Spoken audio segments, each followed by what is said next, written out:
Hey there, YouTubers. Thought I'd try something. Well, for one, I guess I gotta back my camera up because preview mode is not the same as actual mode. Anyways, this is my first video. I'm gonna read a book, or at least a chapter from one tonight. This one's called Babylon: The Notes of a Hollywood Voyeur by Rawley, and I liken him to the gonzo artistry of Hunter S. Thompson. The first chapter I'm going to read to you after I just give you the quick cuts. See if you really want to stick around for this or not.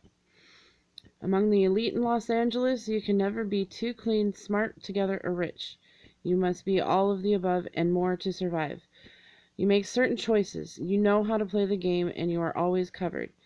In this world, poverty and racism are meaningless, but the fluctuation in real estate value is not. Residents of Antelope Valley insist it is a good place to raise a family. Churches are tightly knit, schools well-funded and clean. The words zoning and airport are part of the vocabulary, as well as the words child murder and methamphetamine, which are blamed on all these new people. A general restlessness that never used to be here. But no one sees the rattlesnake under the tree, awake in the shade, and coiled. A couple slowed their silver beige Lexus and asked me, "Is that liquor store open?" They were both wearing Armani sunglasses, and the woman was talking on a cell phone. I nodded. They stopped in the middle of the earthquake-wrecked street, ran into the liquor store, and joined the group of shoppers on all fours, searching for tampons, cigarettes, and aspirin. That's from the view from Babylon. Yes, we're quoting the book that you're jacking on. Cool. Donald Rawley is the literary equivalent of amyl nitrate. Reading this searing talent may give you a heart attack, but you'll die with a twisted, sated smile of gratitude on your lips. Jerry Stahl, author of Permanent Midnight. Okay, so the last one was a quote on the book. And the rest of it was all from the book. Anyways, The View from Babylon. And this is nonfiction, folks. Straight up journalism. Just in that gonzo style that Hunter S. Thompson fans should like. I'm going to skip the introduction tonight. If you want me to, I'll go back and read the introduction. I will start with the opening quote. And we're going to party like it's 1999. Famous quote in a song by Prince. The View from Babylon. Let us speak briefly of madness. On this August morning in Los Angeles, there was a 3.6 aftershock at approximately 5:46 a.m.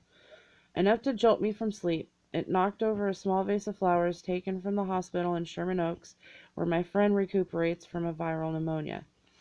Not to worry, no one here pays attention to tremors until they hit the big numbers, 4.5, 5.0. As for the pneumonia, I was told over the phone the night before that that's what hospitals are for. They're good at the death thing. Today will be the hottest day in Los Angeles in the last 100 years. Hell is being delivered to us in small increments. Over the past 4 years, LA has become a confusion, a new vision of apocalypse. Yet we still try to plot our lives by a swimming pool, talk to the right people, make correct decisions. We attempt beauty. Sometimes in the madness we succeed. During the Northridge quake, my dining room collapsed, outside cement walls crumbled, and windows blew apart in the early morning black. The hot January air was unusually dry and shrouded in a stink of lemon blossoms. I grabbed a leftover red Christmas candle, lit it, and ran outside to see if my neighbors were alive. They were parked in their cars, motors running, lights and radios on, looking up the hills. I saw other headlights, like fireflies, dotting the shadows. I remember candle wax had covered my arm to the elbow, and I only noticed it at dawn. Had not felt anything. 3 blocks away, an apartment building cracked in half from the center. Its 2 elevators were forced up through the roof like beans out of a can. I remember walking through the rubble of my house and thinking, this has to be cleaned up. I'm having a dinner party in 3 weeks. Later, I would go into shock for several hours. In 3 weeks, I had my dinner party. A 5.2 hit several minutes before we sat down to eat, and no one said a word. Because this is how life works in Los Angeles. People who survive here really have to be adrenaline junkies. This statement is made by Samantha Dunn, a freelance journalist who teaches poetry to teenagers in South Central Los Angeles.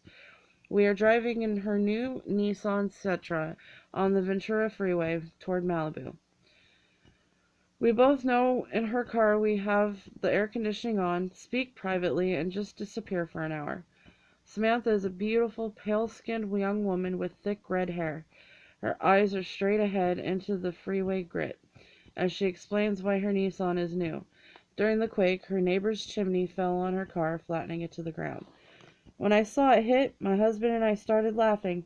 Only in Los Angeles is your car going to be smashed by a metric ton of brick, and you still want to go inside and fix yourself a cold drink with ice. Are you an adrenaline junkie? Is that how you survive? I ask this as a black couple in a Cadillac Eldorado in the next lane to us argue quite loudly.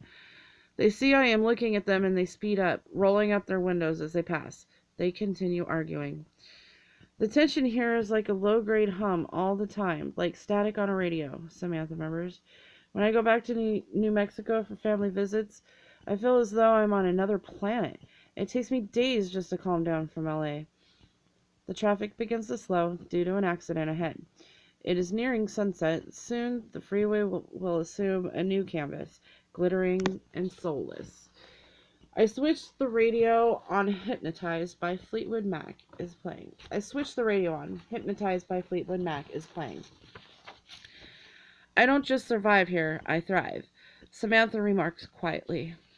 After the riots, it was a bit frightening going down to South Central to teach the kids, but I'm more frightened of being attacked or my car stolen or house robbed in my own neighborhood than in South Central. With the rebuilding, it looks like Cairo down there. You don't know whether the buildings are going up or coming down. Or Beirut, I remark. I'm happy here. Los Angeles forces you to reassess who you are just about every day. This is a city where sometimes you might only have 5 minutes to grab what's left of your life and run. Everything that's happening here is going to happen to the rest of the world in 10 years. We are the forefront. That's fine to say when you're young. In your 20s, that kind of excitement works. But when you hit middle age, things change, I counter. Yeah, but here and now, this is the most exciting city in the world, and the most dangerous, the most toxic. Our car is stopped and the sun is setting on a crimson flush. Malibu is 10 miles ahead. Topanga Canyon is to our left. We see a gasoline cargo truck on its side. There is an apparent gas leak on the highway. 2 cars, a Ford and a Mercedes, are wrecked. There is an ambulance driving toward them. Much of the guardrail has been destroyed. Traffic is being rerouted, and police have set up emergency flares. What a beautiful sunset, Samantha says. There is a firm belief here that the stranger at the door will be a killer simply by a lessening of odds. Rapists impersonate policemen, immigration officers, and doctors. Rapists sneak into back seats of unattended cars outside of high schools and churches. Here, rape is spiritual. Stay too long and you go home without a soul. Stay too long and you go home without a soul.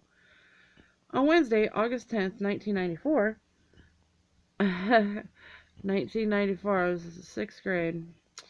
A homeless couple living out of their station wagon, Kathleen and Stephen Guigar, were sentenced to 6 years in prison on felony child neglect charges in the death of their 4-month-old son, Stephen Jr. The infant was bitten. I'm gonna stop right here and warn people that this gets like Stephen King gory, except it's not fiction.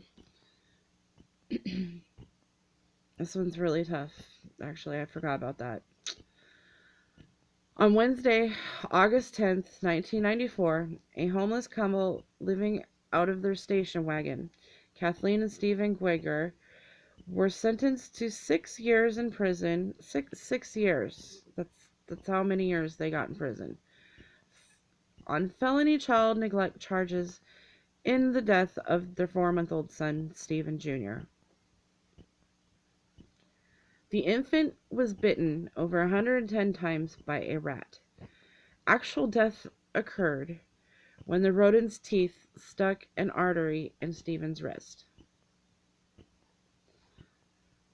Stephen Jr.'s corpse had air in its lungs, allowing a supposition he was screaming during the attack. Either Kathleen was passed out from alcohol or drugs, or Stephen was alone in the station wagon, which was full of garbage and roaches. It was parked in an Anaheim parking lot where the Voyeurs begged, using their welfare money and spare change to buy methamphetamine and wine. Disneyland was not far away. Perhaps the Voyeurs panhandled in front of the theme park. Perhaps they forgot where the station wagon was, or the windows were rolled up for a reason only Kathleen knows. Perhaps no one could be bothered to listen for a homeless baby crying as a rat chewed on its skin. In the luridness, we find our black mirror, the same mirror Truman Capote described Gauguin using at the turn of the century to relax his eyes after seeing too much color. With a black base, this instrument reduces all images to charcoals and grays, cooling the retina. Here in Southern California, at the turn of the century, we have seen too much color, and our eyes need to rest. Well, I gotta take a drink of water real quick.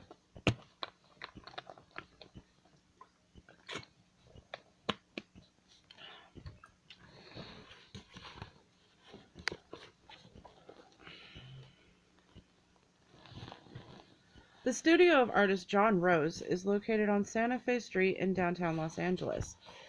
It is a zen-like room, a long rectangle with bare, freshly painted white walls that seem electric when the northwestern light hits them. 6 enormous cement columns divide the space, giving it a feel of an Egyptian temple.